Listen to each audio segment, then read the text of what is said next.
آج کل بہت سے ایسے واقعات ہماری نظروں کے سامنے سے گزرتے ہیں کہ فلاں نے ڈپریشن کی وجہ سے جان دے دی، فلاں نے چھت سے چھلانگ لگا دی یا فلاں نے پنکھے سے لٹک کر خودکشی کر لی۔ اور یہ قدم اٹھانے والے موسٹلی نوجوان ہوتے ہیں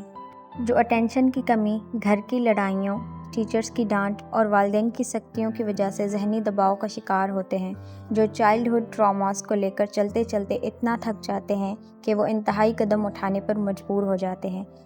میں یہ نہیں کہہ رہی کہ پیرنٹس کو اسٹرکٹ نہیں ہونا چاہیے، اپنے بچوں کی بہتری کے لیے ہونا پڑتا ہے، لیکن اسٹرکٹنیس میں اور بچوں کے دل میں خوف پیدا کرنے میں فرق ہوتا ہے۔ بچے یہ قدم کیوں اٹھاتے ہیں؟ کیونکہ انہیں لگتا ہے کہ اگر وہ اپنے مسائل والدین کو بتائیں گے